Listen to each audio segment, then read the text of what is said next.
Vamos falar de futebol amador hoje no programa Gente em Destaque. Mais precisamente o Clube Atlético Boa Vontade. O nosso convidado é o escritor Enéas Alves dos Santos. Ele escreveu este livro que fala dos 60 anos de fundação do time, uma das equipes mais queridas e simpáticas de Jacareí. Com uma tartaruga como mascote, o Boa Vontade nasceu nos anos 50 e desde então vem acumulando muitas histórias emocionantes deste mundo particular do futebol varziano. Em 1990 foi inaugurada a sede, com campo de futebol e espaço para a prática de malha e bocha. Atualmente, os boenses, como são chamados os torcedores e sócios, torcem pelo clube em competições locais. Na entrevista, gravada na Câmara Municipal de Jacareí, Enéas, que também foi jogador do time, vai relembrar muito o passado, comentar sobre o presente e falar sobre o futuro. Bom, senhor Enéas, obrigado pela sua participação no nosso programa. Como é que surgiu a ideia do senhor de escrever esse livro sobre o Clube Atlético Boa Vontade? Como que surgiu a ideia? Olha, eu na realidade, eu sempre fui muito amante da literatura, eu li muito, eu gostava muito de literatura. No tempo de ginásio eu fazia as poesias, tenho bastante guardada comigo. Não acho que tenha condições de ser publicadas, porque eu era bem jovem. Sempre gostei de leitura, gostava de fazer, sempre tive sonho de ser escritor ou de ser jornalista. Mas naquela época, em 1956, 57, por aí, o único curso noturno que tinha era o curso de contabilidade. E como eu precisava trabalhar para manter meus estudos, eu fui fazer a contabilidade apenas para ganhar experiência. Acontece que realmente eu gostei da contabilidade. Com 20 anos de idade entrei em válvula chaleira do Brasil. Rapidamente eu tive promoções atingindo posições importantes dentro daquela indústria. Na época era até status entrar numa empresa como válvula chaleira do Brasil. E eu me desenvolvi nessa área, mas nunca deixei de ler, de guardar meus escritos, naquela época manuscritos, né? Tinha esse sonho ainda para ser guardado. Eu sempre imaginava que um dia eu gostaria de escrever um livro, pelo menos. E mesmo na época, quando eu estava em válvula chaleira do Brasil, lá tínhamos uma publicação que era feito entre os empregados, com brincadeiras, com informações úteis. E o jornal, inicialmente chamado Voz e Válvulas, que depois virou Chapa Quente. Chapa Quente era o lugar mais difícil que tinha para se trabalhar lá, porque era realmente muito quente, aquelas placas de vulcanização. E até achamos que o nome era interessante, e ele evoluiu o jornal. Chegamos a ponto de termos páginas literárias mesmo, 4, 5, dos maiores escritores brasileiros, sempre literatura brasileira. O senhor começou já a fazer esse jornal na empresa? Já, né? Jornal na empresa. Sempre também participei de muitos jornais, colaborei com o Jacareiense, escrevi vários jornais com a título amador, vamos dizer assim. Eu sempre gostei mesmo muito de escrever, e fazia minhas coisas, minhas poesias, sempre todas guardadas comigo, né? Até que cheguei a um ponto que eu falei, vou escrever um livro. Aí eu imaginava que ia escrever um livro sobre as coisas que eu mais adorava, fora a minha família. Porque a minha família eu acho que a gente tem que manter sempre dentro da maior discrição possível. E aí eu imaginava sempre fazer um livro de Jacareí. Eu amava e amo Jacareí. Nunca trabalhei fora de Jacareí. Trabalhei muitas temporadas em São Paulo, em Caraguatatuba, mas sempre residindo em Jacareí. Recusei emprego importante para ir para Belém do Pará. Não fui, porque a minha meta era ficar em Jacareí. E fui imaginando, eu adorava aqui, cada coisa que acontecia de bom eu acompanhava, verificava. E a outra coisa que eu mais adorava é jogar futebol. desde jovem, desde pequeno. menino, desde moleque. E até que um dia eu caí no Clube Atlético Boa Vontade, levado pelo destino, até porque nunca imaginava, né? E isso foi em 1959. E de lá para cá, eu vivi tudo que viveu Boa Vontade, todas as idealizações, eu participei junto como um dos idealizadores. Todo o trabalho eu trabalhei junto com outros grandes nomes do Clube Atlético Boa Vontade, muitos falecidos. E foi guardando material. Fui guardando material. E fui escrevendo. Falei, vou guardar aqui, vou escrevendo. E muita coisa também eu aproveitei de lembranças que o Dionil de Oliveira escrevia. Ele, todos os jogos, ele marcava, colocava. Jornais, eu guardava cópias dos jornais da época que falavam do Clube Atlético Boa Vontade. Em 1962, eu com nem 22 anos, já era o primeiro tesoureiro do clube.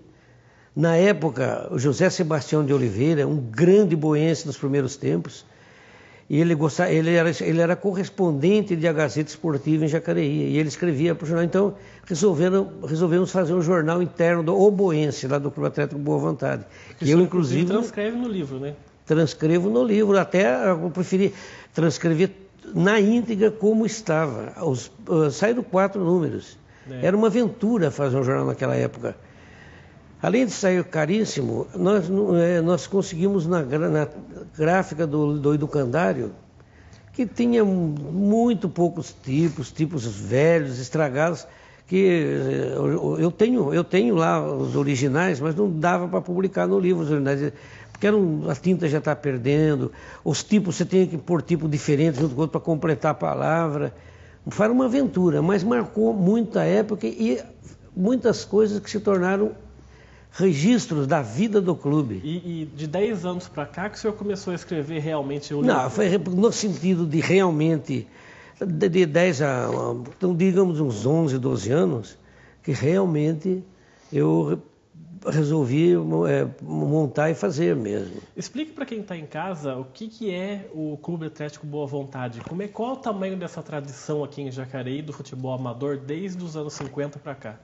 Olha, o Clube Atlético Boa Vontade, ele foi fundado em 1952, oficialmente. Mas o clube nós tivemos os nossos precursores. No começo da década de 50, o senhor Armando Bagatini,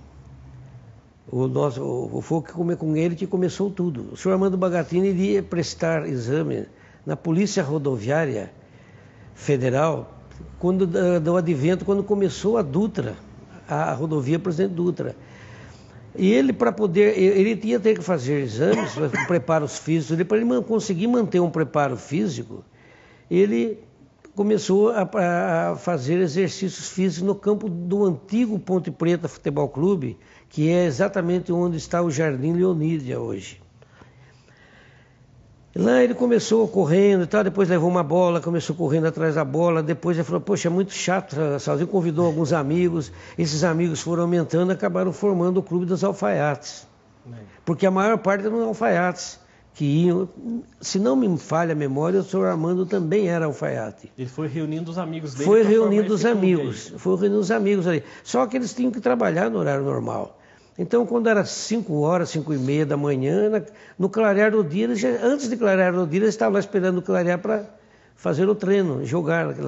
E aí entra até o Luiz Alfaiate, que é até pai do Dr. Jander, que trabalhou aqui na Câmara. O Luiz era um dos que iam participar. E o Luiz lembra bem que quando ele tinha um bar um tal Sebastião, um senhor Sebastião, que o pessoal ia tomar café cedo lá, antes dos treinos. E ele abria cedinho porque sabia que o pessoal ia, né?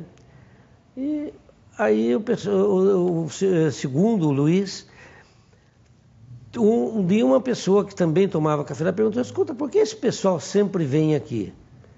Falou, não, aí contaram que aquele pessoal vinha, que iam fazer um preparo físico, fazer um treinamento e depois iam para o trabalho. E tomavam banho no Rio Paraíba, ainda naquele frio.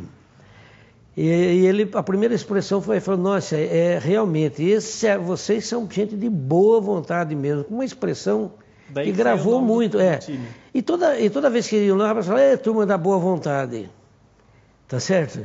Então, essa é uma das partes. Eu cito no livro, inclusive, uma outra parte, que naquela época no Jardim Leonídia, no lado do campo tinha um muro em frente, para frente do campo, que o pessoal do ginásio fazia educação física. Era tudo de terra, mas tinha improvisado quadras, tudo. A educação física, os jogos, era tudo feito ali. Tudo ali. Eu, inclusive, eu fiz educação física uns 2 anos ali. Mas ali, sempre, o pessoal subia no muro, né, quando não estava fazendo nada, para ver o pessoal treinar. E os alunos lá, a gente ainda não sabe ainda se a pessoa já tinha ouvido falar ou não, ou se foi coincidência. Falar, pô, essa turma é que tem boa vontade mesmo. A gente vem aqui obrigado, e eles vêm por conta própria. Quer dizer, repetiu o que o outro tinha dito. Ou ele repetiu, ou ele já tinha ouvido também. Mas a origem do nome do clube é essa. Inclusive, o senhor fala no livro que vocês começaram a treinar no Boa Vontade num determinado campo. Aí tinham que sair sempre para montar um condomínio. Exatamente. Ficavam pulando de um lugar para o outro até conseguir se fixar ali num lugar, né? Exatamente. E acontece que era a Jacareí, no início, depois que abriu a Dutra, a Jacareí, como todas as cidades do Vale... Começou a progredir. Né? As cidades do Vale começaram a explodir em progresso. E Jacareí, como primeira cidade perto de São Paulo, imagine, né? E então começou a haver uma demanda muito grande, começou a vir indústrias, das indústrias vieram necessidades de ampliação das condições urbanas da cidade. Quem tinha terras começou a fazer os seus empreendimentos imobiliários. E aí de toda esta época, no primeiro lugar que nós perdemos foi o campo do Ponte Preta. Não era ainda nem Boa Vontade, eram os precursores do Boa Vontade. Aí conseguiram o Campo do Liberdade. No Campo do Liberdade se começou tudo, toda aquela pessoa aí já começou a admitir sócios, mesmo que não fosse alfaiate nem nada, né? Já começou a encher mais Começou a encher mais, admitir, ainda avolumou muito mais o número de sócios. E o clube aí se resolveu a fazer a fundação de um clube de futebol oficialmente. E aí no dia 12 de dezembro de 1952, oficialmente surgiu o Clube Atlético Boa Vontade. E pessoas de muito gabarito da cidade, pessoas importantes, pessoas esportistas, muitos que começaram e depois se destacaram no esporte nacional. Exemplo, Loureiro Júnior, Carlos de Loureiro Júnior, grande comentarista que cobriu 4 ou 5 Copas do Mundo, com quem eu joguei futebol junto, normalmente com eles. E desculpe interromper o senhor, mas no livro o senhor sempre fala assim, quando iam pular de um lugar para o outro, por causa dos empreendimentos, o senhor fala que é o progresso da cidade, que não tinha muito problema. Só que no fundo o senhor não ficava chateado de ter que pular de um lugar para o outro, não ter um lugar próprio? Eu ficava chateado, muito preocupado, porque eu sonhava muito, eu era idealista. Sempre fui, mesmo antes de eu vir no Boa Vontade, quando jovem, tudo isso gravou na minha memória, que eu jogava futebol no União Futebol Clube. E também no Paulista. O Paulista era outro clube do bairro que era de juvenis. Uhum. Porque eu era muito jovem e jogava nos dois. E aí a gente queria muito construir um campo para poder jogar futebol. E tem esse amigo que foi para o norte e a gente começou a procurar lugar para fazer campo, para alugar, ninguém podia alugar. E um lugar que a gente tentou e não conseguiu, é onde é exatamente a Avenida Senador Joaquim Miguel. Você imagine, né? A gente não conseguiu pelo programa, já antes mesmo do Boa Vontade. Não Boa Vontade, do Ponte Preta fomos para o Liberdade. Alguns anos depois, foi solicitado que a gente desocupasse para fazer Praça José Maria de Abreu. Outra mudança. Outra mudança. Daí a gente conseguiu ainda que jogar lá quem nos abriu as portas foi o Campo Grande. Ficamos há uns 2 anos lá, mas também ele precisou, porque queria fazer equipe de base e tudo, e a gente foi de campo em campo. Aí nós chegamos a ir ao Ponte Preta nos acolheu no campo novo deles, há algum tempo.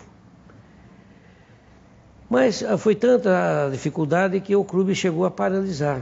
A década de 70 isso, Já foi na década de 70. Vocês por acaso não temiam que o clube desaparecesse e Sim, nunca mais voltasse a era a grande preocupação, porque todos os clubes que perderam os campos desapareceram. E era muito difícil mesmo se a gente... E aí fomos jogar no Jardim Flórida, hoje é onde é a Praça Kennedy. Então todo o progresso da cidade foram nos empurrando para vários e vários outros locais, mas mesmo naquela época, mesmo quando a gente já estávamos ainda no campo do Liberdade, quando nós perdemos o campo, começou a surgir as ideias de um grupo de boenses, inclusive eu me incluo, porque realmente foi uma realidade, de adquirir um campo próprio. E antes disso, para o clube se tornar mais sério, vocês fizeram um estatuto. Sim. Vocês definiram o distintivo do clube e também o mascote, que é a tartaruga. As diversões eram os Cines Rosário e Cine Rio Branco. E os clubes de futebol, que também tinha a sua parte social, que tinha os seus bailes, né? As brincadeiras dançantes. A cidade vivia mais ou menos disso, e havia uma rivalidade muito grande.